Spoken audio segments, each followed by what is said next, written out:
اعوذ باللہ من الشیطان الرجیم بسم اللہ الرحمن الرحیم اللہم صلی علی محمد وعلی آل محمد۔ ناظرین، ہم حاضر ہیں آج اپنی نئی ویڈیو کے نئے موضوع کے ساتھ۔ یورک ایسڈ ہمارے آس پاس بہت سے لوگوں میں یورک ایسڈ کا مسئلہ ہو جاتا ہے، جسے عرف عام میں کہتے ہیں کہ یورک ایسڈ بڑھ گیا ہے۔ ناظرین، یورک ایسڈ ہمارے جسم میں ایز ویسٹ پروڈکٹ کے طور پر پیدا ہوتا ہے اور یہ انسانی جسم میں خون کی نالیوں میں بہنا شروع ہو جاتا ہے، جو بعد میں ہمارے جسم کی ہڈیوں کے جوڑوں میں جمع ہو کر کرسٹل بنانا شروع کر دیتا ہے، جو کہ بہت زیادہ تکلیف دہ اور سخت درد کا باعث بنتا ہے۔ ناظرین، موضوع کی جانب مزید بڑھنے سے پہلے ریکویسٹ ہے کہ ہمارے چینل کو سبسکرائب کر کے بیل آئیکن کا بٹن دبانا مت بھولیں تاکہ ہماری اپڈیٹڈ ویڈیوز آپ کو ملتی رہیں۔ ناظرین، اصولی طور پر یورک ایسڈ کو جسم سے خارج ہونا چاہیے، لیکن ہماری خوراک میں غیر اعتدالی اور غیر معیاری خوراک ایک بنیادی عنصر ہے جو کہ یورک ایسڈ کا باعث بنتا ہے۔ یورک ایسڈ کا ٹیسٹ کسی بھی لیبارٹری سے بڑے سستے داموں کروایا جا سکتا ہے۔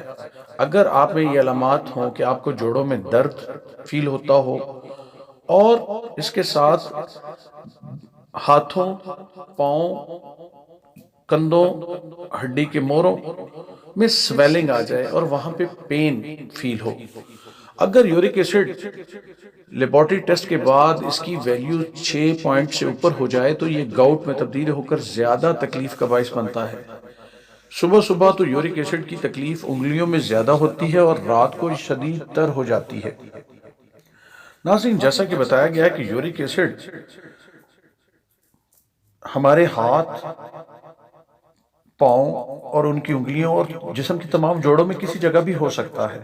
یہ زیادہ تر سالٹی کھانے اور چٹپٹے کھانے، مسالے دار اسپائسی فوڈز کھانے کی وجہ سے بھی ہو سکتا ہے۔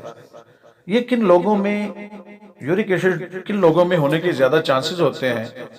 ناظرین، وہ لوگ جو ہائی بلڈ پریشر کے مریض ہیں، وہ لوگ جو اوور ویٹ ہیں یا انڈر ویٹ ہیں، وہ لوگ جو some kind of heart diseases میں یعنی دل کی بیماریوں میں مبتلا ہیں، وہ لوگ ناظرین جو الکوہلک ہیں اور بہت زیادہ شراب نوشی وغیرہ کرتے ہیں، اور وہ لوگ جو ہائی پروٹین فوڈ کھاتے ہیں اور ڈائری پروڈکٹس وغیرہ استعمال کرتے ہیں۔ اب ناظرین، ہمیں کن چیزوں سے پرہیز کرنا چاہیے؟ ریڈ میٹ، خاص طور پر سبز پتوں والی سبزیاں مثلاً پالک،